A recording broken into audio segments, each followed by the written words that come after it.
Assalamualaikum warahmatullahi wabarakatuh.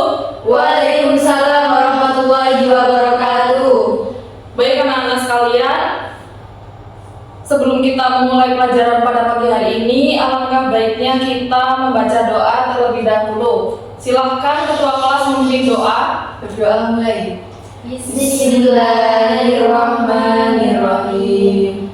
Allahumma sholli ala nuril anwar wa sirril asrari wa tiryatil ahyar wa miftahi babil yasari sayyidina wa maulana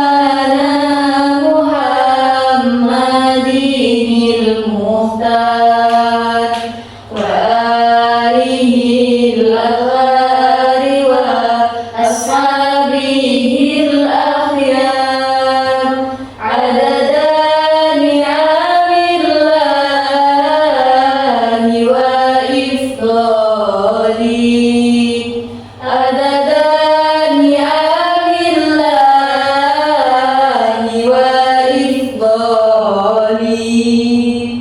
Allahumma sholli ala sayyidina Muhammad wa ala ali sayyidina Muhammad walhamdulillahi rabbil alamin. Allahumma akhrijna min dhulumatil wahmi wa akrimna bi nuril fahmi waftah lana abwaabal ilmi wa zayyinna bil akhlaqil hasani. Rabbi zidni ilman nafi'a wa rizqan wasi'a halalan thayyiban mubarakan waj'alna min ibadikas sholihin bi rahmatika ya arhamar rahimin. Sallallahu ala sayyidina Muhammad wa ala alihi wa sahbihi ajma'in. Alhamdulillahi rabbil alamin. Sekarang saya absen dulu ya. Ya. Untuk hari ini yang tidak masuk apakah banyak? Lumayan tuh. Lumayan ya. Ada yang sakit? Ada. Sudah makan hari ini? Sudah. Belum. Kenapa belum makan? Buru-buru tadi. Oh, buru-buru. Oke. Oke. Sebelum masuk ke materi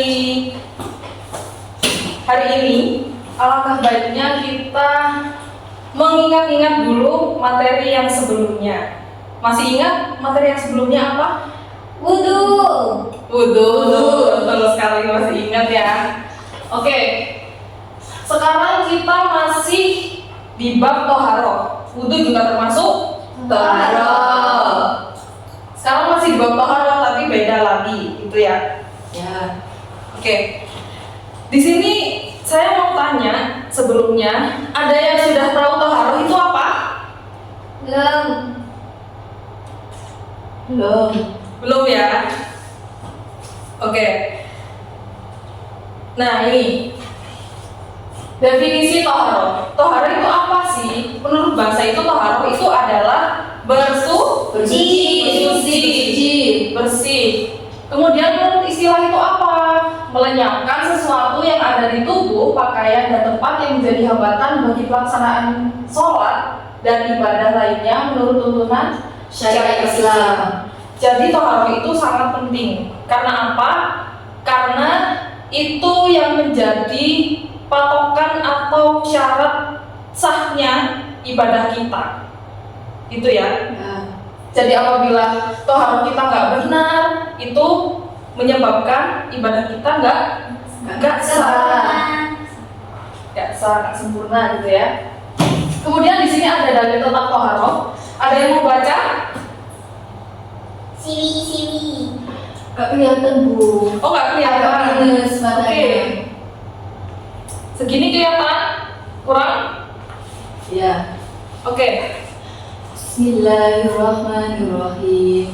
Innallaha yuhibbut tawwabin wa yuhibbul mutatahhirin. Artinya, sesungguhnya Allah mencintai orang-orang yang bertaubat dan orang-orang yang menyucikan diri. Oke. Tepuk tangan. Nah, dari ayat ini tuh kita sudah bisa sudah bisa melihat ya bahwa Allah itu menyukai orang-orang yang suci, orang-orang yang suci, orang-orang yang bersih. Betul sekali. Setelah ayat di sini ada hadis Nabi. Ada yang mau baca? Pipit. Oke, silakan. Mbak Pipit. La yaqbalu sholatan bi ghairi tahuran. Oke, Rawahul Muslim. bagus sekali. Di sini udah pintar-pintar ya anak-anak ibu. Alhamdulillah, Bu. Nah, di sini tuh ada bagian tentang toharoh ya.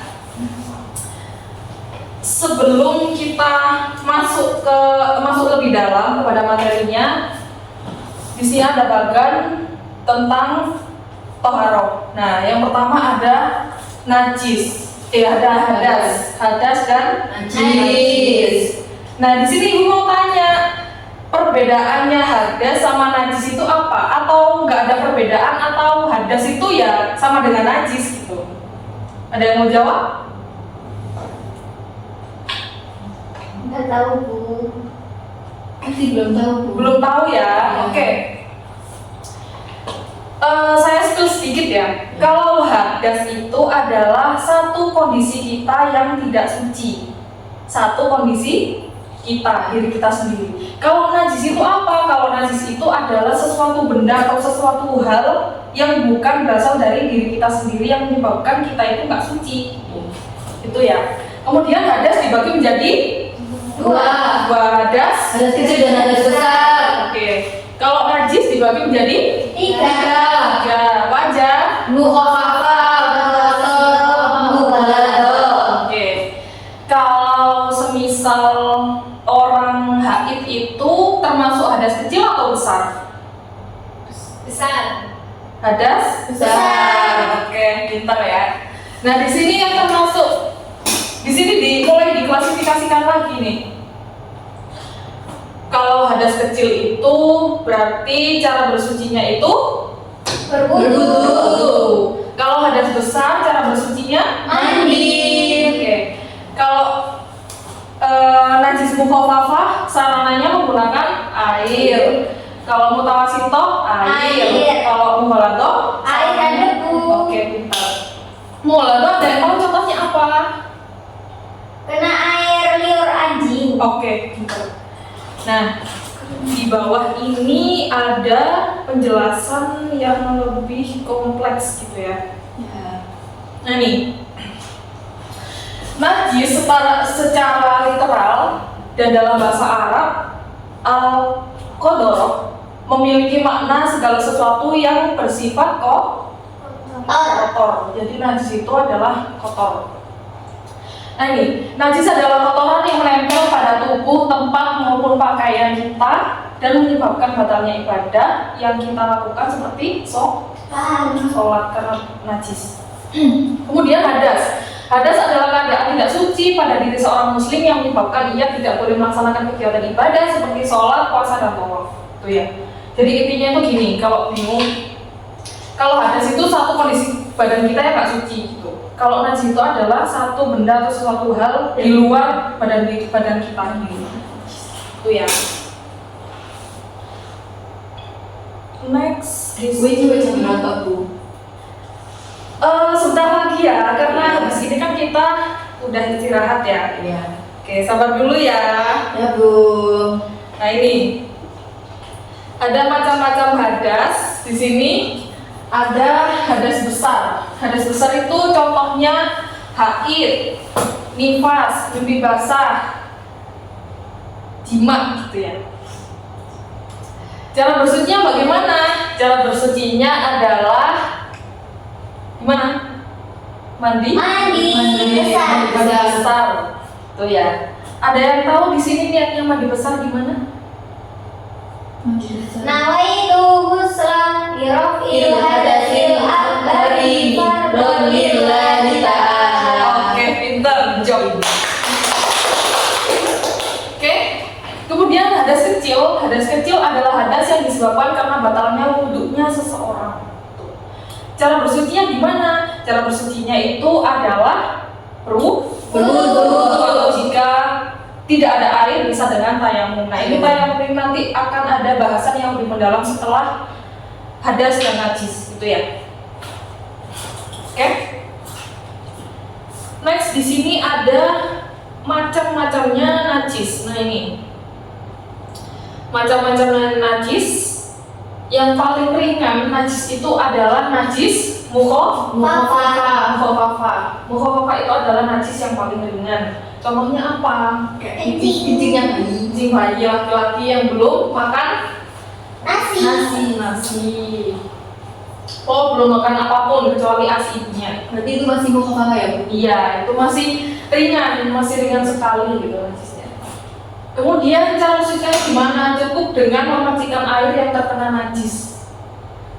Dipercikan air sudah suci sampai pokoknya kalau membersihkan itu sampai hilang baunya, rasanya, kemudian warnanya. Kalau tiga zat ini sudah hilang berarti sudah suci.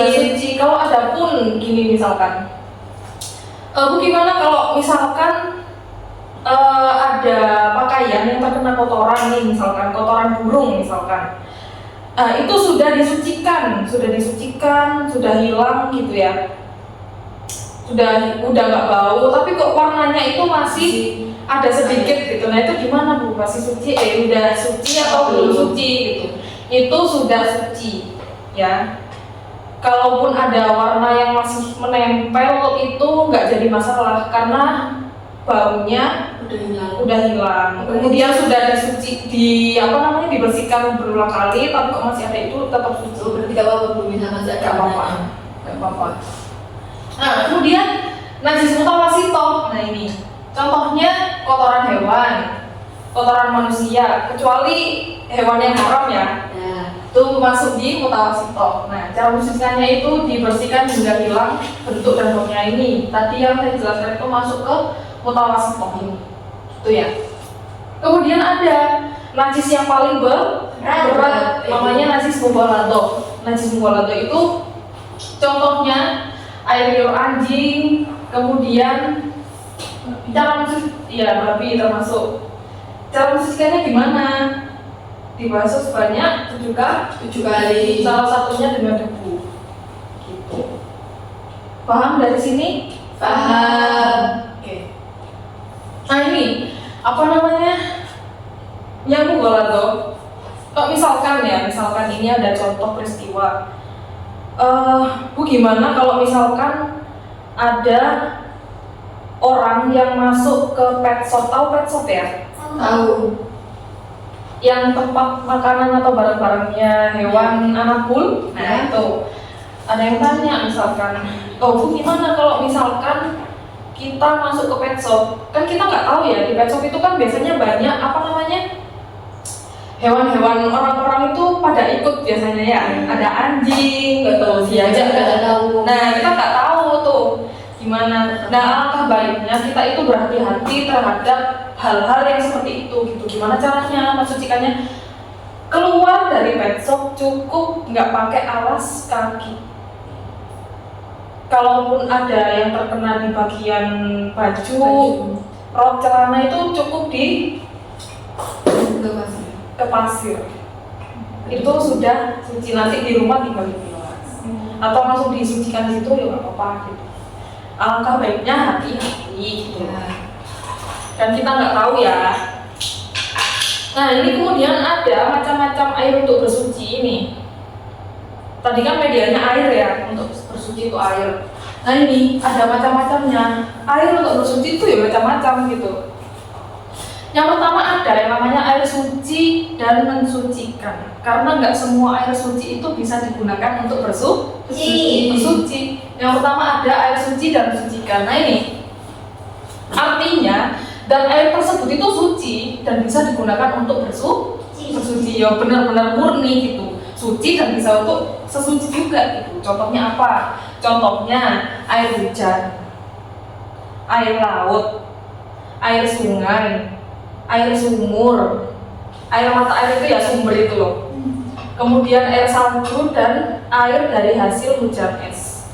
Nah, kemudian kalau misalkan nih air hujan tuh biasanya di talang-talang rumah itu kan ada ya, ngerocok ke bawah gitu ya. Itu gimana Bu? Apa bisa dibuat untuk suci? Itu nggak bisa dibuat untuk suci. Karena apa? Karena sudah terkena najis atau perantara yang ada di situ, di atas situ gitu. Jadi kalau mau bersuci misalkan nih dengan air hujan atau salju ya wes yang benar-benar dari langit jatuh ke bawah. Itu kayak misalkan tadi lapangan atau di depan rumah, tapi jangan yang di pas talang air itu, jalan air itu. Pokoknya nggak boleh ada perantaranya ya. Betul sekali. Nah itu ya. Kemudian ada air musyamas. Air musyamas itu apa? Air yang dipanaskan di bawah terik matahari dengan menggunakan wadah yang besi, logam dan lain sebagainya itu pokoknya. Nah itu nggak boleh. Itu namanya air musyamas ya. Kena terik matahari. Tuh. Kemudian ada air suci namun tidak mensucikan. Nah ini gimana nih? Air suci tapi nggak mensucikan. Airnya suci tapi nggak bisa bersuci. Contohnya apa? Nah ini dibagi lagi. Ada dua. Yang pertama ada air mustakmal. Air mustakmal itu air bekas ya. Air bekas cucian, air bekas apa? Iya benar. Itu namanya air mustakmal. Kemudian yang kedua ada air mutaghayyir. Air mutaghayyir itu apa? Air yang telah mengalami perubahan. Artinya air tersebut itu zatnya suci tapi tidak mutlak lagi. Gimana itu Bu contohnya? Contohnya kayak air kopi, air teh. Kopi sama teh itu hukumnya zatnya itu suci, tapi nggak bisa untuk bersuci karena apa? Karena sudah berubah zatnya maupun rasa, bau dan warna. Benar sekali, pintar. Oke, paham ya dari sini ya? Paham. Ini yang terakhir. Nah ini bagaimana? Nah, air mutanajis. Air mutanajis itu apa? Air yang telah terkena najis. Terkena najis itu namanya air mutanajis. Nah ini ada ukuran air itu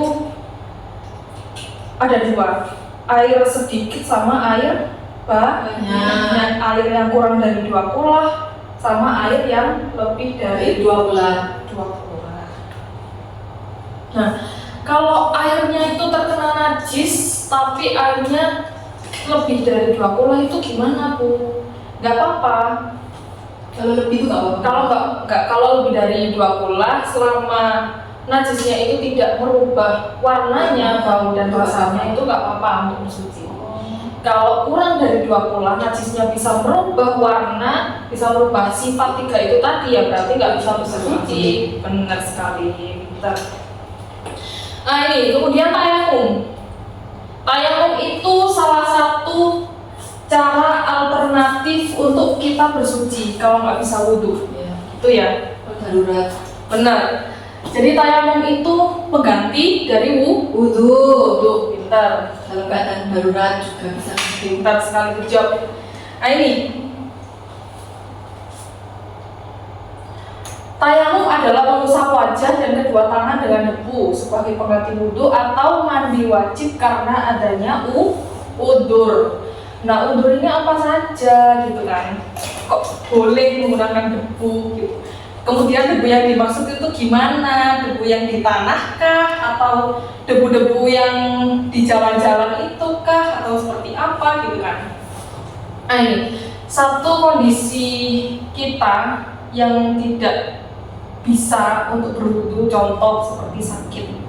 Nah sakitnya itu juga seperti apa? Sakitnya sendiri itu ya kayak misalkan berdiri. nggak bisa, iya benar, nggak bisa berdiri, nggak bisa jalan, kemudian nggak boleh kena air. Nah, kayak penyakit kulit itu kan biasanya nggak bisa ya kita kena air itu nggak bisa.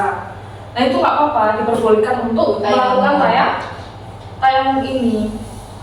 Nah, kemudian sekarang gimana sih tata cara tayamum itu sendiri gitu kan?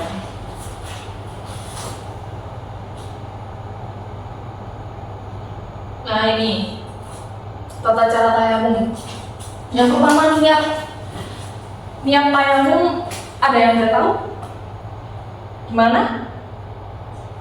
Nawaitu tayammuma istibahati sholati fardhu lillahi ta'ala. Oke, gitu sekali.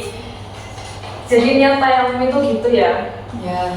Kemudian setelah niat itu melakukan apa gitu kan? Yang kedua dilakukan adalah menepukkan kedua telapak tangan pada debu dengan jari-jari tangan yang dirapatkan. Gimana? Kok mosok debu yang di jalan-jalan? Enggak ya? Karena tembok ini juga pasti ada debunya. Kemudian papan ini juga pasti ada debunya. Kalau misalkan kita di kendaraan gimana? Kan kita di kendaraan kalau nggak ada air ya tayamum gitu kan? Iya. Itu gimana? Tinggal ditempelkan sama dinding-dindingnya. Misalkan naik kereta ya dinding kereta. Misalkan naik pesawat ya dinding pesawat gitu ya. Nempelkannya kayak gini. Kemudian kalau sudah ditempelkan Tepuk. ditepuk 3 kali.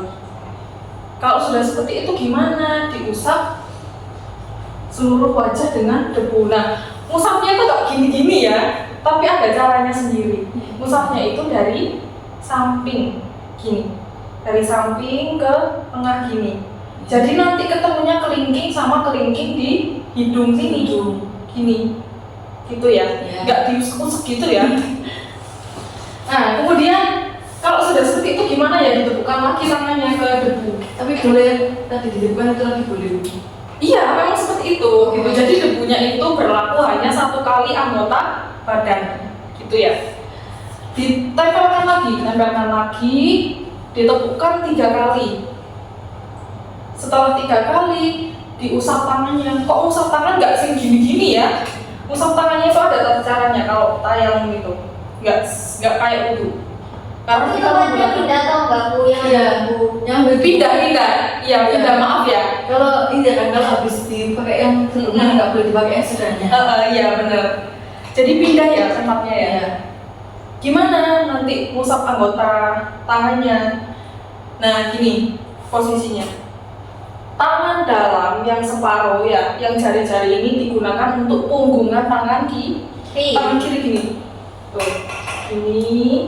Nah yang ini gimana? Yang ini untuk tangan dalam. Jadi nanti ketemunya di siku. Setelah itu yang dalam ke atas ketemunya di jempol gitu ya. Gak bisa untuk diusuk-usuk gini, gak bisa. Sama yang kiri juga seperti itu. Yang kanan juga seperti itu. Gak perlu ya, tapi kan tadi udah masih ada. Sama tata caranya tuh. Gini, ketemunya di tangan dalam jari jempol. Selesai suci. Gitu ya. Nah, tapi tayamum ini berbeda dengan wudhu kalau kita melakukan sholat. Bedanya gimana Bu? Bedanya kalau kita bertayamum untuk sholat duhur, berlaku sucinya ya di sholat duhur. Nggak bisa untuk sholat asar, sholat maghrib sampai isya misalkan punya wudhu ya. Berarti nggak bisa ya Bu? Iya nggak bisa. Satu waktu. Iya benar sekali. Jadi hanya berlaku di satu waktu sholat saja, gitu ya. Dari sini paham dari penjelasan Ibu? Paham ya. Oke. Untuk selanjutnya, Ibu mau sekarang dibentuk jadi 3 kelompok. Ya. Oke? Untuk berdiskusi. Sekarang Ibu kasih LKPD ya. Nanti didiskusikan dengan anggota kelompoknya, kemudian dipresentasikan di depan. Oke? Masing-masing ketua kelompok mempresentasikan, gitu ya? Ya. Oke, Ibu kasih waktu 5 menit cukup? Cukup. Oke.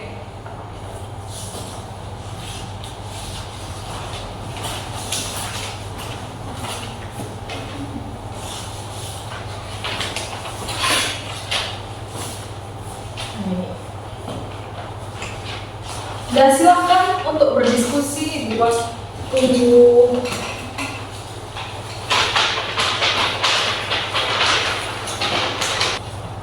Oke, waktu diskusi udah habis.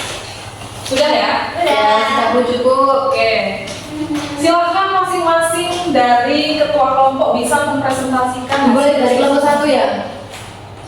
Maju semua nggak apa-apa. Oh, sama aja. Ayo maju.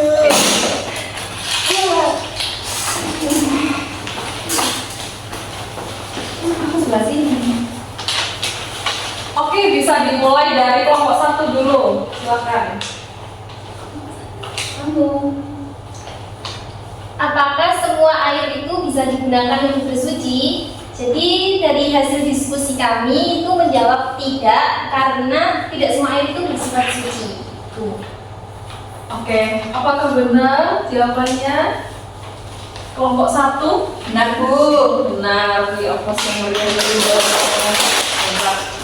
Lanjut kelompok 2. Apa bedanya bersih menurut pandangan umum dan suci menurut ajaran Islam? Nah, dari kelompok kami memberikan jawaban yang berisi bersih atau nazafah lebih mengacu pada kebersihan secara lahiriah, terbebas dari kotoran yang terlihat mata, sedangkan suci atau toharo mencakup kebersihan lahir dan batin serta mencakup pembebasan dari hadas dan najis yang tidak selalu terlihat. Oke, apakah betul jawaban dari temannya? Betul. Oke, tepuk tangan. Next kelompok 3, silakan. Dari kelompok 3, bagaimana cara kita membersihkan diri sebelum sholat jika tidak ada air? Apa yang kita peroleh dari diskusi tadi, jawabannya yaitu ketika kita tidak ada air itu melakukan tayamum. Oke, tepuk tangan ya. Hebat-hebat semuanya. Nah, bisa kan duduk kembali ke tempatnya masing-masing. Ya.